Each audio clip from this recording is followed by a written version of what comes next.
হেমেন বৰ্মন নামৰ ল'ৰাজন আছে ইয়াতে আমাৰ শ্যামনগৰত থাকে। তেওঁ মোৰ একাউণ্টত আজিৰ পৰা প্ৰায় 3 মাহ আগত মানে 11 জুলাই 2024 25,000 টকা তেওঁ মোৰ একাউণ্ট সোমাই দিলে। এজ এ কাষ্টমাৰ তেওঁ আহিছিলে, মোৰ দোকান আছে গম পাই।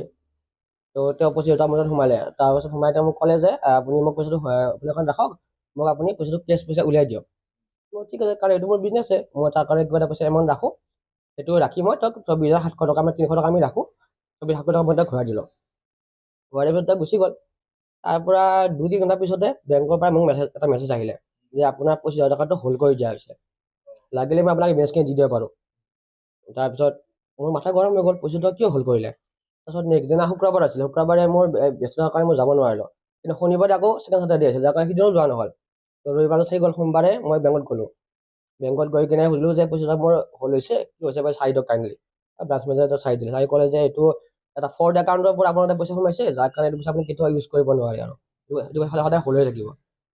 তাৰপিছত মই ক'লোঁ যে এতিয়া কি কৰিব লাগিব। তেওঁ ক'লে যে এটা কাম কৰক, নুমলী থানাত এটা কেছ দিয়ক। তাৰপিছত মই সেইমতে নুমলী থানাত আহিছিলোঁ, কিন্তু নুমলী থানা অফিচাৰে উত্তম তামাং ছাৰে এই বিষয়ে কোনো ব্যৱস্থা নল'লে। তেওঁ ক'লে যে বস্তু য'ৰ পৰা তোমাক যিটো একাউণ্ট আমাৰ ইয়াৰ একাউণ্ট নহয়, বাহিৰৰ একাউণ্ট, সেই জেগালৈ পঠিওৱা। একাউণ্টটো ছাৰ মহাৰাষ্ট্ৰ বুলি ক'লে নেকি, একজেক্টলি মই পাহৰিলোঁ, অলপ দিনো হ'ল বাৰু। মই কৈছোঁ ইউ পি কিবা এটা কৈছিলে আৰু একজেক্টলি মনত নাই বাৰু। তো সেইটো একাউণ্ট এতিয়া পইচা মোৰ তালৈকে যোৱা সম্ভৱ নহয়, আৰু মই যাই থাকিম ক'ত, বেংক বিচাৰিম ক'ত, এইবিলাক কৰা মোৰ কাৰণে, আমাৰ নিচিনা মানুহৰ কাৰণে সহজ নহয়। তাৰপিছত মই গুচি আহিলোঁ ঘৰত। গুচি আহি মই হেমেন বৰ্মনক লগ কৰিলোঁ। যিদিনা মানে সোমবাৰে, সেইটো মানে সোমবাৰে ঘটনা সেইটো, যিদিনা মই বেংক গ'লোঁ সিদিনা ঘটনা সেইটো। সোমবাৰে গৈ কিনে হেমেনৰ ঘৰত গ'লোঁ, তেতিয়া হেমেন ঘৰত নাছিলে, মাক আৰু ভনীয়েক আছিলে, ভনীয়েকজনী বিয়া হৈছিলোঁ, ইয়াতে থাকে। কথাটো মাকক ক'লোঁ, মাকে আকৌ এটা হেমেনক লগালগ ফোন কৰে। তেতিয়া সেই সময়ত মই হেমেনৰ নাম্বাৰ মোৰ লগত নাছিলেই, জাষ্ট চিনি পাওঁ, কিন্তু নম্বৰ মতে কোনো কণ্টেক্ট নাছিলে। তাৰপিছত হেমেনে ফোন লগালে, হেমেনে মোৰ লগত কথা হ'ল, তাক ক'লোঁ এনে কথা, এনেকুৱা হৈছে, তুমি কিয় কৰিলা এই কামটো। এতিয়া সি ক'লে বোলে এইটোতো হ'বই নোৱাৰে, মই এটা বেংকত সি ক'লে যে তাৰ বেংকত সি খবৰ ল'ব, খবৰ লৈ সি মোক জনাব। ঠিক আছে হ'ব। তাৰপিছত মই গুচি আহিলোঁ। গুচি অহাৰ পিছত আবেলি সি মোক আকৌ ফোন কৰিলে, হয় এইটো ঘটনা হৈছে, পইচাটো কৰিছোঁ মই একাউণ্ট, হয়তো মই তোমাক আগতে কৈছোঁ।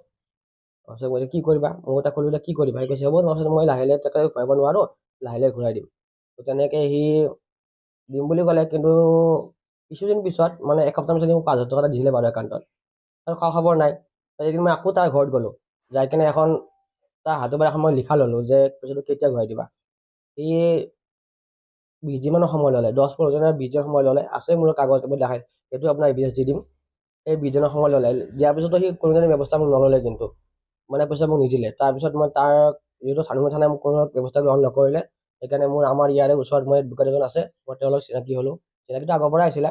তেওঁৰ লগত মই কথা হৈ কিনে তেওঁলোক মই লিগেল পঠালোঁ। তেনেকৈ 4-5খন নটিচ তেওঁৰ তাত গ'ল, তেওঁ 2খন নটিচ একচেপ্ট কৰিলে, বাকী 3খন তেওঁ ৰিভাৰ্ট বেক কৰিলে, ৰিচিভ নকৰিলে।